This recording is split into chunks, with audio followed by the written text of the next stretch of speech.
On retrouve Marc Quentin aujourd'hui pour parler de la Honda Varadero, un modèle double usage comme il y en a plusieurs sur le marché. Qu'est-ce qu'il a de particulier? La Varadero, d'abord, c'est pas du nouveau. C'est la 4e génération qui nous vient après des années de Varadero en Europe. C'est une machine qui est fabriquée en Espagne, donc c'est une machine proprement européenne. Le gros avantage, c'est que c'est semi-route, semi-trail, c'est des suspensions à long débattement. Chez nous, les routes sont mauvaises. pratique. Les routes sont mauvaises. Puis tu te fais fesser dans le dos partout. Avec ça, Smooth. oui. Et en plus de ça, si tu aimes vraiment te promener plus sérieusement puis tu aimes aller faire des chemins de terre, c'est fait pour le chemin de terre. Du moment que tu as les bons pneus, si tu veux faire de la trail bien entretenue, de la vraie belle trail, tu peux en faire. Il s'agit juste de jouer avec les pneus, mais tous les manufacturiers font des pneus exactement pour ces machines-là. C'est des machines qui sont... C'est une gamme qui est populaire parce que, regardez, le BMW, le R1200 GS, le R1200 GS, c'est leur plus gros vendeur au monde. Oui. C'est leur plus gros vendeur en Allemagne. C'est le plus gros bicycle vendu en Allemagne.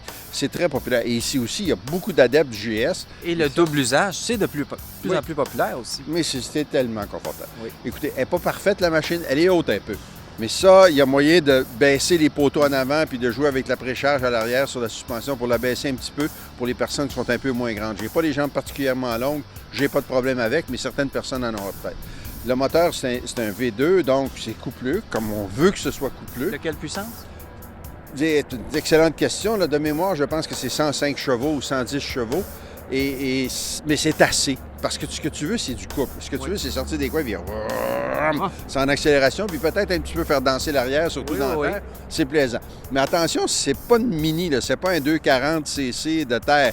C'est une grosse machine. Alors, quand on met ça en travers, il faut savoir ce qu'on fait. Puis je ne le recommande pas, du moins pas la première semaine. Pas la première semaine. Non, pas la première semaine. Mais par contre, excuse-moi, si vous voulez faire du tourisme, c'est confortable, tu t'assois là-dessus. Oui, c'est ça. Toute la journée. Tu as les jambes en dessous, de la hanche ici. Donc, si vraiment il y a un gros trou, tu peux te lever facilement. Si tu as un peu de crampe, tu peux te lever et t'étirer les jambes. Pas de poids sur les poignets, pas de poids sur les avant-bras. De la protection pour les mains, de la protection, le saut de vent est excellent. Tu peux en avoir un plus gros. Donc, si tu veux faire, tu sais, pars de Montréal, va à Vancouver, tourne à gauche, San Diego, tourne à gauche, Miami, tourne à gauche, c'est la machine On l'aime, idéale. celle-là. Oui, mais tourne à droite puis monte dans le Yukon, ça marche pareil. C'est des machines exceptionnelles, qui sont faites pour ça. Parfait. Merci, Marc. Ça fait plaisir.